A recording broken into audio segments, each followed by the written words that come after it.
guys, welcome to Under the Arc Sports. I'm Eric Hobbs.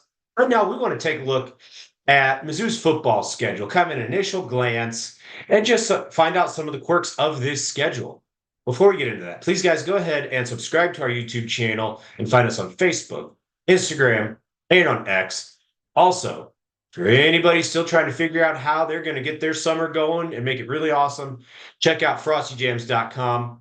Premium coolers, awesome speakers, marine grade. Check those out. All right, guys. Missouri could not have asked for more when it comes to their schedule, just the layout of it. We're not going to do predictions until much closer to the season starting. We want to see how fall camp goes, who gets hurt, anything like that. So this is just a glance at what the schedule kind of looks like in terms of bye weeks, when your circumstances around some of these games. Now, as I said, it could not have gone better. Missouri has 2 bye weeks this year, which is kind of a weird thing, kind of nice. It's spread out. So those 2 bye weeks could come in handy, especially because of when they fall. Missouri will play 4 games that are essentially kind of warm-up games. At least they should be if this is a team with legitimate playoff chances. Then they have a bye week, September 28th. That is immediately before their first road game of the year at Texas A&M. That's a great time for a bye week. Then after that, Missouri, they have A&M and then 3 more games, concluding with a trip to Alabama. And then the bye week comes right before the home game against Oklahoma.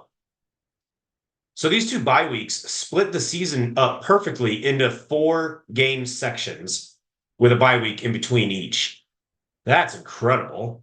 Then you look at the fact that it's 1 bye week comes right before A&M, and then the second bye week after 8 games comes in between Bama and Oklahoma. A little extra rest after potentially getting beat up against Bama. Tough game there. Extra week to recover and look ahead to Oklahoma. You can't ask for anything better than that. Speaking of Oklahoma, with them and Texas joining the SEC, everybody's going to play either one of them, right? One of them. There's 4 possibilities. At Oklahoma or Texas or home for either one of them. Well, Missouri got the easiest of the 4, at least what we expect, a home game against Oklahoma. Oklahoma, we think, is going to be good, but not at the level of Texas, who is a legitimate national championship contender. So that is the easiest option there. Then you look at who is not on the schedule. There is no Georgia. There is no Tennessee. There is no LSU. There is no Ole Miss. And of course, Texas, because they're playing Oklahoma. That is winning the lottery as far as who you don't have to play. For this conference, my gracious. And then with the season ending, Mississippi State and Arkansas, those 2 of what we think are going to be the worst teams in the league, beginning the SEC schedule with Vandy, that's maybe the 3 worst teams that are on the schedule. That's very useful in terms of trying to rack up wins. The one caveat is that there are going to be limited opportunities for marquee wins, all right? If you're looking for a statement win for Missouri that's going to get everyone's attention, aside from just absolutely annihilating someone by 50 points, you're looking at A&M, perhaps a home game against Auburn, depending on how they are, at Alabama, and home against Oklahoma. Those are probably your 4 marquee games of the season. And, A&M, question mark, new coach, flipping over the roster a lot. Hugh Freeze for Auburn, year 2, we think they're going to be better. Maybe outside the top 25, maybe on the fringe of that. Maybe. Oklahoma and Alabama are the only sure things for, yep, this is a huge game. So that's interesting. Now, I want to look at those four games and who those teams play before and after Missouri, because every now and again you see teams kind of caught looking ahead, or maybe there's a hangover effect. I think it's more common in basketball, but it still can happen in football. And you look at it, and yeah, there's reasons to be excited in this aspect as well. The first of these games is at Texas A&M. It'll be it'll be their sixth game of the season when they play Missouri. The week prior, they will play Arkansas in Dallas, their kind of rivalry game there. That is always a close game, hard fought game. So I don't expect them, regardless of how terrible Arkansas might be, I don't expect them to waltz through that and come out totally unscathed. That might be a one that's really hard. You also don't know where the Aggies are going to be mentally. They open the season with a home game against Notre Dame, and they will have already traveled to Florida. So they could have two huge wins, and they could be rocking and rolling. That place could be rocking when Missouri heads to Kyle Field. Or they could lose those, and they could be sitting at 3-2, maybe even 2-3 if they could somehow lose to Arkansas. I don't know. And then it's kind of panic mode, right? So, there's a wide variety there for A&M. Auburn, the second of these four, well, they're playing Missouri right after they play at Georgia. I'd anticipate they're going to be a little beat up. And, there could be a little hangover effect in terms of just the physicality of playing Georgia, right? So that's tough to say. Their next game after Missouri at Kentucky, whatever it is, that doesn't have an effect, I don't think. If you're ever going to play Alabama, this is how you do it right here, especially if you have to play at Alabama, as Missouri does. You do it year one after Nick Saban retires, and you do it right after Alabama plays at Tennessee and right before they play at LSU. That is a tough 3-game stretch for Alabama, first off. And secondly, let's face it, in Tuscaloosa, Tennessee and LSU are much bigger, more important games than a home game against Mizzou. And, there's no rivalry there.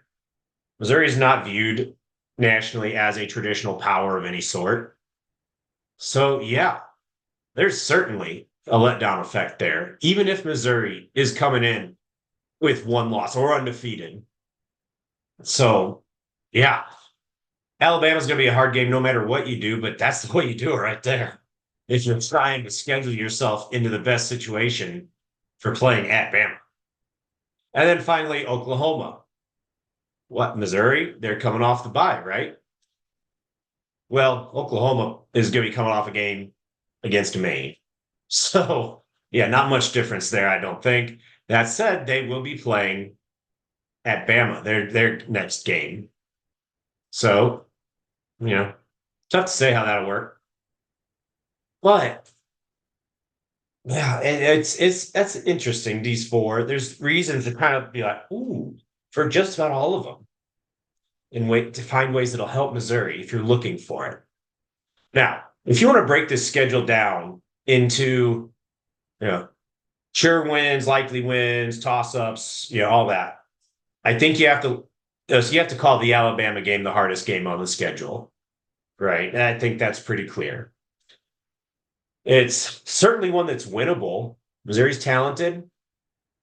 Alabama, who knows? They may need a year. Maybe they're an 8-4 type team this year, getting used to Kalen DeBoer and so forth. I don't know. Maybe Missouri pulls it off.